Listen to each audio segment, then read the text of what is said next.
Um, but okay, so now we're going to shift on over to the other member of the world's finest. We're going to talk a little bit about Batman because I know we were Yes. gushing about it last week about how everything we read and see about this movie just gets us more and more exciting, gets us more excited about it.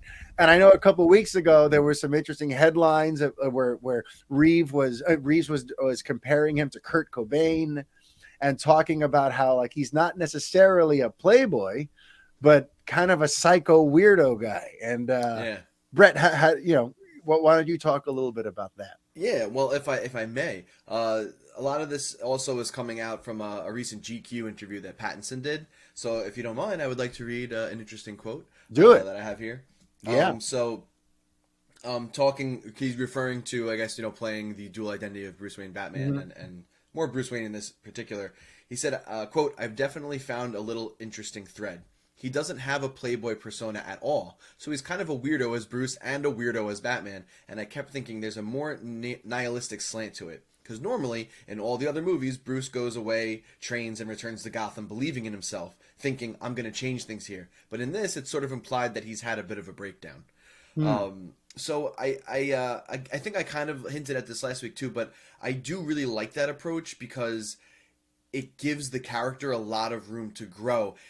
What's interesting is I feel like in some of like the origin stories, like Batman's trying to figure out like how to be Batman, and I Yeah. feel like in this he knows how to be Batman already. He is Batman, and he needs to figure out how to be Bruce Wayne. Hmm. Yeah. You know what I mean? Like I feel Yeah. like even Christian Bale, which had such a like Batman Begins had such like first half of the movie is just origin. You don't even see him in the suit until like halfway through the movie.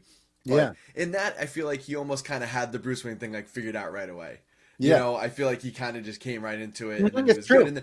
and then he was learning how to be Batman. But yeah, so this is like it is an interesting kind of switch on it. I really like what Reeves and him are going for, and maybe that's the benefit of the auteur view of it. But it's a really cool angle. Like you mentioned, the Kurt Cobain, like this like recluse, that is very well known, has like Yeah. this fame to The him, and whole world everyone knows knows who him they in are, town. but they just Yeah. want to be hiding somewhere. And also, like we said, like in the trailer, there is like hints that he's not necessarily living up to his family's philanthropy and Hmm. continuing that at this point. He's very lost. So, and that's probably why we have this kind of little more wilder, violent Batman that seems to have like no regard for his own well being at all. And it's scary and dangerous. And yeah, Yeah. it He's just walking right at people, shooting at them with machine guns. Yeah. yeah, like just doesn't care. And yeah, it's a really cool way to go about this, especially at like this point in his career. He's like what like 2 years in or something like that. Hmm. They said so. We're kind of past year one, but so he's got some experience under his belt. But By the this way, is something really yeah. special. It really is. It has all the makings of just a great character story, and Hmm. with that runtime, everyone's Yeah. all upset about. It's going to be the right thing. Trust me, Yeah. it was the right Oh move. yeah. He's got a story to Listen, tell. you mentioned something though about year one. This is just a quick, tiny tangent because I get pissed about this. Yeah, I wrote something about the Batman like 2, 3 years ago, just kind of the rumors I was hearing at the I remember time this piece. about what type of story it was, and that there were a lot of comparisons being made to year one. And I remember I just mentioned that because there's listen now it's obvious, but at the time it was just people were comparing it to year one, and that's all I said, and everyone lost their minds and said it's not year one. They wouldn't do that again. Batman Begins was uh, loosely based on year one, and you're out of your mind, and your sources are wrong. And I got all this heat for that, and now everyone's seeing the trailers, and Reeves is basically saying it in interviews. And I just want to just go back 3 years and be like, all right, everybody. Okay, sorry. Yeah. Um, I digress. But in terms of getting back to how this Bruce is going to be portrayed, I'm with you in that this is going to be the first time we see movies in theory. I'm saying movies plural because it seems like he has a few stories he wants to tell. Sure. This is going to be the first time we see Batman movies that actually try to put you inside the mind of this vigilante. Yeah, and that's something that came up early too in early interviews when he was talking about what he sort of wanted to achieve here. He was talking a little bit about getting inside the mind, seeing his perspective, the psychology of this guy who dresses up like a giant bat and fights crime because of this trauma that he suffered. So it's going to be it's going to definitely be a mind trip. It's going to be like probably the sickest weird Batman story we've ever seen. Well, it's certainly something they have explored in the comics. Like anyone who's Yes. been following the comics for years, this is like such a key part to the character. But what I meant Got was, yeah, we hair in my haven't seen it mouth. on the big screen. Yeah. But yeah, we haven't in film form. It Mhm. really hasn't come across aside from like hey, Michael Caine had and Jeremy Irons had some lines, kind of being like you're really crazy. Yeah. you're really that was the actual line, Yeah. wasn't it? You're really crazy. But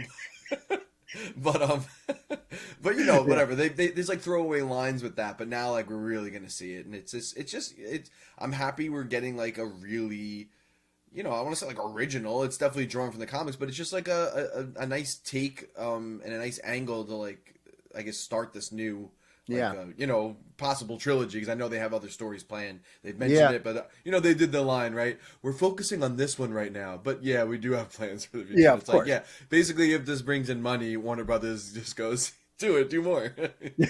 So yeah. By the way, do you find it interesting? This is just like, to me, I don't know if this counts as trivia or what, but when Affleck was in charge of the Batman, when Affleck was going to be doing that, and he was working on his script with Jeff Johns that got a polish by, I think they said Chris Terrio. When back during that period, his apparent influences, the stuff that he was looking to, was David Fincher movies. It was being compared to The Game. And then Matt Reeves takes over, and he also is thinking about David Fincher movies, but he's thinking about like Zodiac and Seven. Right. And I think it's funny, like, why does everyone seem to think that David Fincher has the perfect Batman aesthetic? It's Maybe he does. Maybe he does. I mean, listen, I've been saying forever David Fincher would be like my pie in the sky dream director for Batman. Just like for me, honestly, my pie in the sky dream director for Superman, who would never touch it, is Steven Spielberg. So, I have my pie in the sky. It ain't going to happen, people. And if Fincher did a Batman series, I'd be all for it. But then again, it looks like Reeves is going to kind of give us that. But either way, it seems like both Affleck and Reeves are like, this Fincher guy. There's something about his storytelling. He's talented. Yeah,